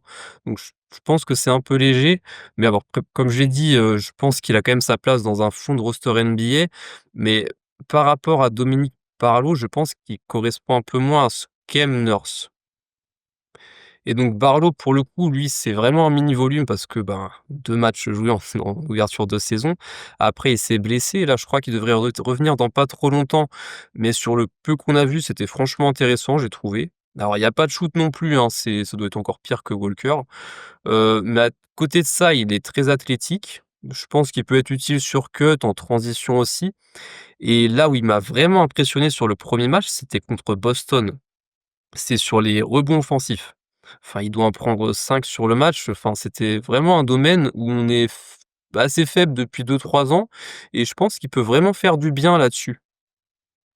Défensivement, pareil. Alors, j'ai pas été hyper convaincu sur les 2 premiers matchs, il y a eu une séquence, en small ball, où il jouait 5 et il s'était fait manger par Keita contre les Celtics. Enfin, je l'avais trouvé très naïf sur certaines possessions, mais après, c'est pas censé être son rôle sur la saison et de ce que j'ai pu comprendre, pour la défense, ça reste une de ses qualités de base donc et puis ça se voit, enfin physiquement, il a quand même le matos pour bien faire. Donc je suis pas vraiment inquiet de ce côté-là. Et puis, bah, ouais, enfin, ça ressemble beaucoup aux joueurs que Nurse aime bien chez les Raptors, enfin aimait bien chez les Raptors, puis il est grand, il est athlétique, il est agressif sur le rebond, donc oui, je l'imagine bien signer un vrai contrat en cours de saison. Oui, là où je te rejoins en tout cas sur le fait que Nurse a l'air de plus l'apprécier que Walker, même s'il a joué que les 2 premiers matchs, il était à 25 minutes de moyenne sur les 2 matchs, donc il était déjà, considéré comme un joueur qui pouvait rester sur le terrain. J'ai l'impression que Nurse, n'a pas assez confiance peut-être en Walker parce qu'il a starté 5 rencontres, mais 14 minutes de temps de jeu.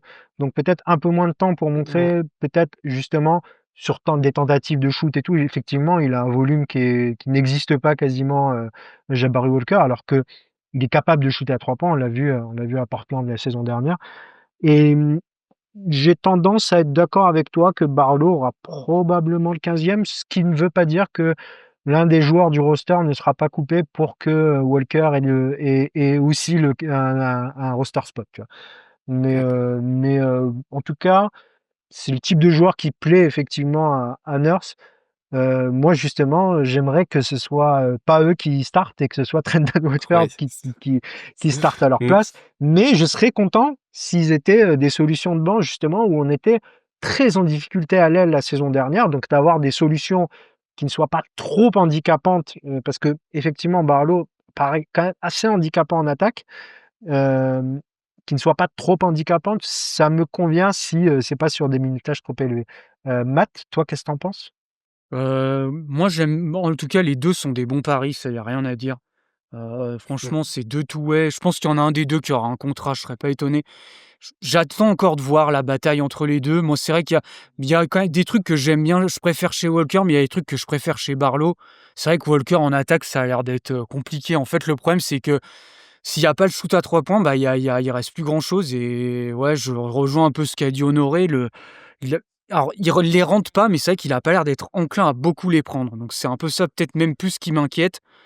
Mais c'est vrai que Barlow, moi, les matchs, enfin les peu de matchs malheureusement qu'on a vu de lui, parce qu'il malheureusement il s'est blessé, mais devrait pas tarder normalement à revenir, bah, je trouve qu'il handicapait carrément le spacing, mais le problème c'est qu'il le faisait jouer avec Oubre. Donc tu vois? Puis en plus c'était contre Boston, alors tu dis ça à Joe Mmh. Mazzulla, lui, il est pas fou, il va ignorer les 2 et le spacing était quand même assez cata, mais c'est vrai que les 2 par contre sont des très bons rebondeurs, mais surtout Barlow. Vraiment pour la bataille des possessions, c'est ultra intéressant. Bon, en plus, Nick Nurse aime bien ça, puis c'est un peu dans l'air du temps, j'ai envie de dire, cette fameuse bataille des possessions. Donc, il a apporté pas mal là-dedans. Barlow a un peu plus de passing, j'ai envie de dire, que Walker. Donc, au moins, si le shoot rentre pas, il peut apporter là-dedans. Mais voilà, les deux apportent bien en rebond, mais après, ils ont d'autres qualités que peut-être Walker, je le préfère un peu plus défensivement que Barlow, même si Barlow, c'est pas si mal. On va dire, il y a plus des flashs, mais il y a des erreurs. Mais j'ai envie encore de voir cette bataille, en fait, entre les deux, de voir en fait qui va gagner cette place, hein, qui va le mieux fitter avec ce que demande Nurse, qui va apporter finalement le plus de choses. Mais après, je vous rejoins sur le côté, pour moi, tu vois, la même bon, je pense que Walker start parce qu'il y a eu des blessés, mais c'est vrai que même là, je préférais voir Trendon Watford plutôt starter que Walker, même si Walker, il le fait starter, mais il a pas un gros temps de jeu, mais tu sens quand même que c'est plus handicapant. Alors, c'est encore une fois, on va se répéter, mais voilà, j'espère qu'au retour de Paul George, tout ça va se normaliser, que qu'on les aura plutôt en fin de rotation plutôt que là, en début de rotation, quoi, au final. Je vais directement embrayer avec ma troisième hot take parce qu'elle est en rapport avec Dominique Barlow, avec Jabari Walker, mais aussi avec Adem Bona, avec VJ Edgecombe. Et là, moi, je vais parler un peu du cœur, et ma hot take, elle va être assez courte dans ce que je vais dire. C'est que j'ai écrit No role players sont cool. Mais en fait, ce que je veux dire, c'est que j'aime bien un peu ce roster. J'aime bien un peu la personnalité des gars. Je parle pas vraiment basket. J'aime bien un peu comment ça se goupille. J'aime bien Watford. J'aime bien ce que j'ai vu de Edgecombe jusqu'à maintenant. J'adore Quentin Grimes. J'adore. J'ai envie de voir McCain revenir aussi. Donc c'est role player, mais c'est un petit peu role player de manière globale, hein, role player plus plus aussi. Et en fait, c'est une équipe que j'ai envie de suivre. J'ai envie de suivre. J'aimerais, et là c'est un vœu pieux qui résonne comme un espoir un peu improbable, on retrouve pas le Joel Embiid Prime, mais un bon Joel Embiid pour accompagner justement ce roster. Et je pense aussi, j'y crois beaucoup plus à un Paul George à un meilleur niveau que la saison dernière et à un niveau plus pro, plus en rapport avec son niveau en carrière tout simplement. Et je pense qu'on pourrait être une équipe en plus qui me fera l'aimer en fait. Parce que même parfois, certaines saisons, il y avait des équipes qui jouaient bien et qui étaient en haut de la conférence et tout, mais qui me plaisaient moins, notamment avec un certain coach docteur. Et j'ai envie de dire que là, l'équipe, j'ai envie de l'aimer. Maintenant, ça va se jouer quand même à quelques petits détails, mais en tout cas, le roster comme il est construit et tout, à part 2 joueurs que j'ai envie de voir moins jouer, et encore, c'est surtout un qui joue beaucoup trop, c'est Kelly Oubre qui joue beaucoup Mmh. trop. Et pour l'instant, ça me dérange pas parce qu'il en surchauffe tout ça, mais je sais qu'à un moment donné, ça va m'énerver. Mais en dehors de Kelly Oubre, j'aime bien cette équipe. Voilà, c'est ma cold take aussi encore, hein. C'est une fausse take, hein, parce que c'est pas une take de fou. Mais en tout cas, j'aime bien nos role players, j'aime bien comment cette équipe est articulée. Je Ouais, sais pas ce que je suis d'accord avec toi. Non, non, mais ça je rejoins totalement. Moi, le roster, comment il est fait, les role players qu'il y a autour sont beaucoup mieux que l'an passé. Tu vois, je suis allé voir rapidement, je voulais aller voir la saison dernière, à la même période, on avait Tyrese Maxey, Kelly Oubre, Caleb Martin, Kyle Lowry, André Drummond, KJ Martin, Eric Gordon et Gershon Yabusele. Donc tu vois, c'est quand même, quand tu vois aujourd'hui, tu as remplacé, Kyle Lowry ne joue plus, Caleb Martin a été tradé, André Drummond qui startait. Bon là, on a plus Embiid, Adem Bona et un peu de Drummond, mais on en a beaucoup moins. Eric Gordon, KJ Martin. Alors Eric Gordon est toujours dans l'effectif, mais tu vois, il joue même plus. Donc finalement, tu as remplacé tout ça par Quentin Grimes, VJ Edgecombe, Trendon Watford, Jabari Walker, Dominique Barlow qu'on vient de dire. Donc c'est vrai qu'en termes de talent, en termes de même j'ai envie de dire, c'est des joueurs déjà qui sont jeunes sur lesquels tu fais des paris. L'année dernière, même j'oublie Reggie Jackson, tu vois? C'était que des vétérans qui étaient un peu, en fin de course, hein. C'était pas mal ça en début de saison dernière, donc il y avait pas de quoi trop, s'enthousiasmer, j'ai envie de dire. Alors que là, au moins, c'est vrai que c'est des joueurs sur lesquels, tu as envie de tu vois un peu la vision, j'ai envie de dire, de tout ça. Avec Jared McCain qui va revenir, Paul George, enfin, c'est vrai que non, on a un roster qui est sympa et on a des jeunes, en fait. On a des jeunes aussi sur lesquels tu Mmh. peux essayer d'avoir un peu d'espoir. Contrairement à l'année dernière où finalement, à part Maxey et McCain qui venait d'être drafté mais qui jouait pas encore beaucoup, bon, tu pas grand-chose à te mettre sous la dent, quoi. Je suis complètement d'accord et je enfin, faut remettre aussi dans le contexte de la situation financière dans laquelle on était. Enfin, j c'était franchement difficile de trouver mieux que ce qu'on a actuellement. Enfin, Edouard Zebona, c'est du second tour ou non drafté. Watford, au minimum, c'est génial, hein. Les two-way contracts qui réussissent à performer aussi, c'est pas quelque chose qui arrive souvent. Enfin, je trouve vraiment qu'avec les moyens dont on a à disposition, parce qu'on a quand même 2 contrats, qui sont très, très lourds, c'était très difficile de faire mieux et on a vraiment des joueurs qui sont très plaisants à voir et ouais, bah, tu l'as dit, des jeunes, qui peuvent se développer, enfin, c'est très sympa et je pense aussi qu'on a souvent manqué de profondeur en play-off. Là, cette année, je pense quand même qu'on a de quoi faire. Il y a peut-être un petit manque au niveau qua au poste 4 pour avoir un un un 4 titulaire, qui qui qui peut être une menace au shoot en attaque, mais à part ça, enfin, je trouve vraiment qu'on a un bel effectif. Très bien. Est-ce que vous avez une dernière take à sortir de derrière les fagots ou quoi que ce soit? Là, on a fait toutes nos takes, mais je sais que Matt, il Mmh. en a 14 de toute manière.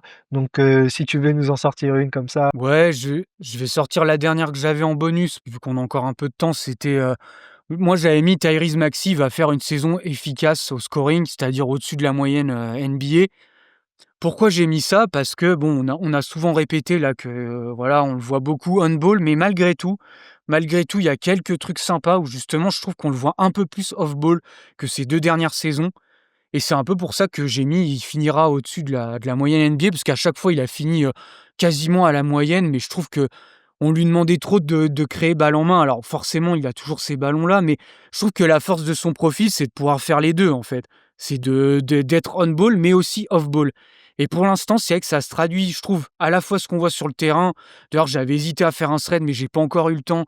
Où justement, je trouve qu'on lui fait des sets pour lui, où on le fait sortir d'écran pour des catch and shoot. On le voit beaucoup plus que l'année dernière, mais ça rejoint un peu ce qu'on a dit, parce qu'on a un peu plus de porteurs de balles en fait. Donc l'année dernière, tu avais pas le choix, tu avais que lui.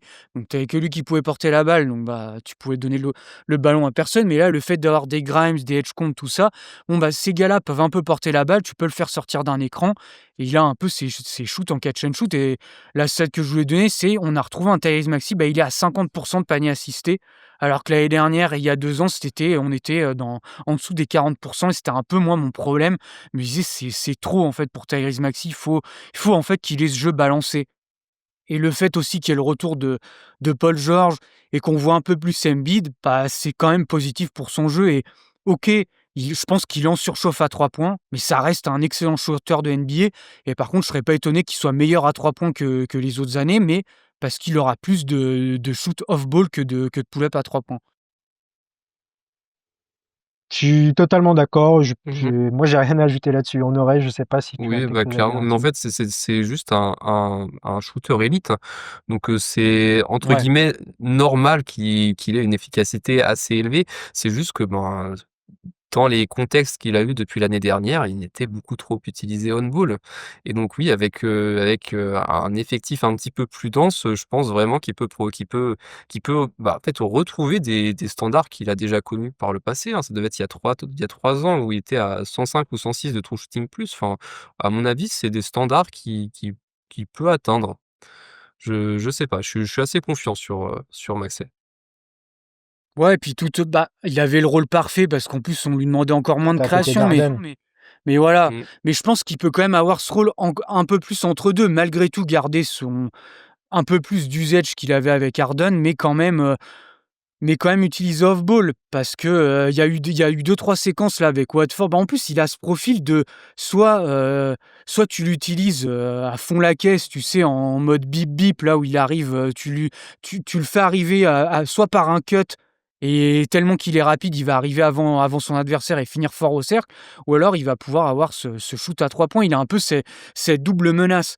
Mais moi, c'est vrai que je préfère quand même le voir un peu plus off ball parce qu'on le sait, il y a Mmh. en isolation, et cetera, son profil a des limites. Donc c'est vraiment le moi je trouve que c'est bien quand tu arrives un peu à l'utiliser dans les 2 et j'espère le voir continuer, voire même un peu plus, pourquoi pas, comme on a pu voir même il y a 2 ans, je pense que c'est comme ça qu'il faut l'utiliser si tu veux le maximiser. Ouais, là où je te rejoins, c'est que on va pas lui demander d'arrêter d'être un joueur on-ball parce que c'est un bon shooter en pull-up, il arrive Ouais, à très bien driver aussi, mais il aurait plus intérêt à être sur du 60% off-ball, 40% on-ball, quoi, c'est ça, ouais. pour schématiser, pour justement, parce que off-ball, il est très fort. Il est vraiment, si ce n'est élite en fait, off-ball, Tyrese Maxey. Ça lui permettrait de passer un cap en termes d'efficacité justement, ouais. C'est ça. Honoré, tu avais une dernière petite take à ajouter ou on s'arrête là? Bon, rapidement, peut-être, Grimes, dans la course au Six Men of Year. Ça me semble possible. En fait, j'avais un doute sur le fait qu'il joue trop souvent titulaire, mais a priori, bah, il a l'air de sortir du banc, même quand on a des absents, il a totalement le profil, hein. Il a un gros minutage, il est efficace, enfin il fait beaucoup de choses, bien, ouais, c'est sans trop développer, mais je pense qu'il a largement le profil pour viser le trophée. Je suis d'accord aussi. Et qu'effectivement la question c'était de savoir s'il allait pas trop starter. C'est parti pour que ce soit pas le cas, que ce soit vraiment notre, Mmh. première option, à sortir du banc, et je lui souhaite en tout cas, et je souhaite qu'il restera avec nous, grâce à ce titre, qu'il aurait remporté chez nous. Hem, j'ai pas une dernière hot take, mais j'ai un vœu pieux. Peut-être que des gens ne seront pas d'accord ou quoi que ce soit, mais j'espère que Josh Harris n'a pas pour ambition de remplacer Daryl Morey par Bob Myers. J'espère qu'on le gardera, Mmh. même s'il a des défauts, Mmh. Daryl Morey, j'espère qu'on le gardera le plus longtemps possible parce que je trouve que c'est encore aujourd'hui l'un des meilleurs general managers de NBA, même si, enfin, alors, en l'occurrence, il est président des opérations basket, mais un des meilleurs à gérer une organisation sportive. Il a sorti pas mal de pétrin. Je pense qu'il faut ne pas oublier aussi les choses très positives qu'il a pu faire, même quand il en fait des négatives. Donc, il draft super bien, il y a beaucoup de choses positives, et moi je souhaite que Bob Myers, sur lequel j'ai beaucoup de réserves, notamment sur ce qui a été fait aux Warriors, je dis pas que c'est un mauvais, mais j'ai beaucoup de réserves sur lui. Je souhaiterais garder Morey en tout cas. Voilà. Je Ouais, trouve moi un peu injustement critiqué, hein, Murray de temps en temps, mmh. parce qu'il a quand même, fait vraiment il a eu des dossiers pas faciles à gérer du tout, hein. Il y Il a a eu Ben réussi à Simmons, il a réussi à ouais. Il a réussi à récu moi je pense que sa plus grande œuvre, il l'a fait dès la première année. Il réussit à récupérer Danny Green contre Al Horford. Mmh. Même si on perd un pic, c'était quand même une situation tellement compliquée d'avoir le contrat d'Al Horford. C'était vraiment quelque chose d'assez incroyable. Bah oui, c'est Ouais, clair, je suis j'avais d'accord. Non, oublié non, mais, ça, mais le ouais. Non, non, mais moi je suis d'accord avec vous, le truc c'est que tu sais ce que tu vas perdre, mais tu sais pas ce que tu vas récupérer en plus en GM, c'est un peu ça le problème. Moi je trouve que en fait le seul problème avec Daryl Morey, c'est le propriétaire en fait. Il est pieds et poings liés en fait, il peut pas faire ce qu'il veut. À chaque fois c'est vrai j'entends beaucoup de critiques par rapport à ce qu'il fait à la trade deadline, et encore, je trouve que récupérer Quentin Grimes contre Caleb Martin, on n'en entend plus du tout parler, c'est quand même, je veux dire, c'est quand même un move. C'est un move qui était censé nous faire passer sous la taxe, et tu récupères un asset de terrain qui est meilleur que Caleb Martin, donc finalement, on n'en entend plus parler. Mais le seul problème, je trouve, c'est ouais, à chaque fois, il a ce truc on lui demande de passer sous la taxe, donc il est obligé de faire avec. Finalement, c'est un peu ça le seul problème, donc il peut pas, bah, en fait, il peut pas utiliser un peu son génie dans des trades et cetera parce qu'il a pas le libre choix d'aller au-dessus de la taxe. C'est vraiment le seul problème, mais et puis aussi de pas avoir été embauché plus tôt. J'ai envie de dire, c'est un peu il est arrivé quand la situation était déjà malheureusement mauvaise et c'est ça. Et allez, le seul petit truc, on sait pas non plus toutes les coulisses, mais c'est l'histoire qu'il y a eu avec James Harden. On sait pas qu'est-ce qui s'est passé exactement, mais je trouve ça dommage de pas l'avoir gardé au moment où il est parti parce que, on a toujours ce défaut en fait de playmaking et il a jamais vraiment été remplacé et même si Harden vieillit et cetera, mais on l'a quand même vu sortir des super saisons là aux Clippers et je pense qu'il aurait rendu des fiers services encore aux Sixers et en tout cas dans un compartiment du jeu qui nous manque encore en fait, hein, finalement. Honoré, t'avais commencé quelque chose et je t'ai coupé tout à l'heure, je suis désolé. Bon, au final, je pense que vous avez dit, à peu près tout. Non, mais en fait, enfin, je ne comprends pas, moi, le peu de codes qu'il a dans la ligue, Daryl Morey. Enfin, j'ai l'impression qu'il est vraiment souvent critiqué et le bilan est quand même très positif. Enfin, il arrive à aller chercher des joueurs au minimum comme Watford, qui ont quand même une utilité sportive. La draft, c'est du très, très bon sur les dernières saisons. Les trades, il y a eu beaucoup de trades positifs et sur des dossiers qui étaient vraiment pas faciles à gérer. Enfin, Ben Simmons, il y a beaucoup de GM qui l'auraient lâché contre Brogdon à une époque, hein. Lui, il veut réussit à aller Ouais, récupérer Harden. Donc vraiment, j'espère qu'on continuera avec lui et enfin, le problème des Sixers, c'est pas Daryl Morey, hein. Je pense que c'est plus haut. ouais. Ouais, je suis d'accord, hein. Pour rebondir sur le plus haut, pour revenir sur Bob Myers, je serais curieux de voir Bob Myers, on connaît l'historique à Golden State, une équipe qui a explosé la taxe pour pouvoir construire son équipe, faire l'équipe avec Josh Harris au-dessus qui lui dit: «Tu dépasses pas la taxe». Je trouve ça curieux comme choix en vérité. Ouais, ouais, Mmh.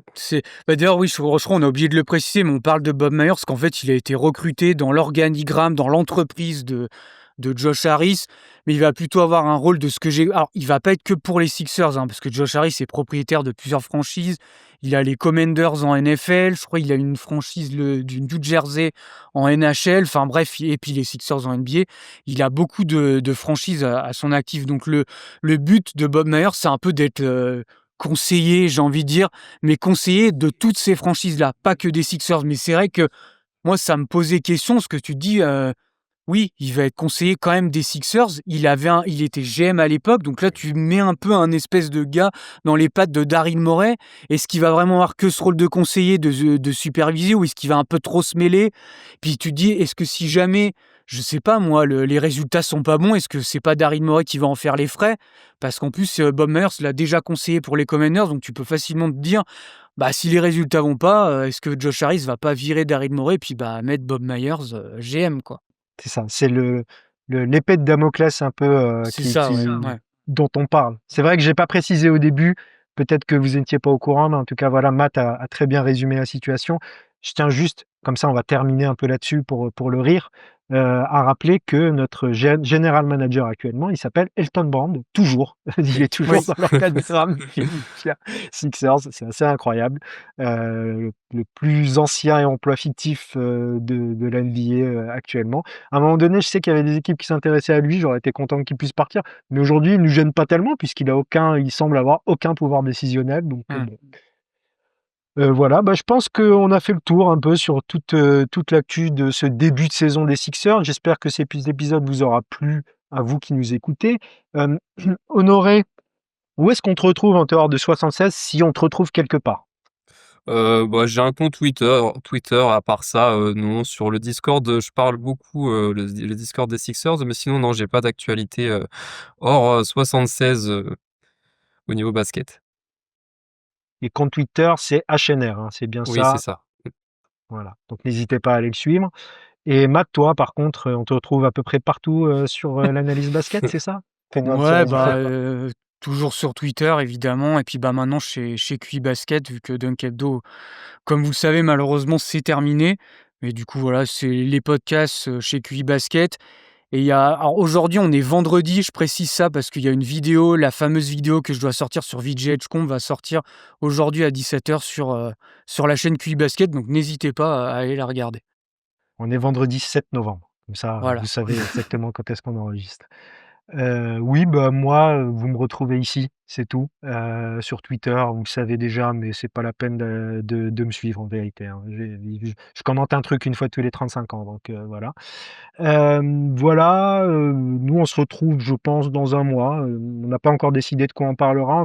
On va essayer d'éditorialiser un petit peu plus le podcast. Je sors un petit peu les discussions qu'on a eues entre nous pour avoir des sujets un petit peu plus punchy comme on a essayé de le faire aujourd'hui et parfois sortir un peu de l'actu. On s'autorise tout. Donc voilà, et puis on va essayer d'avoir des invités. Voilà, c'est tout ce qu'on a à dire et j'espère qu'on se retrouve d'ici un mois, peut-être avant, peut-être un peu plus tard, on ne sait jamais. Mais donc à très bientôt pour un nouvel épisode de 76. Salut! Salut. Salut!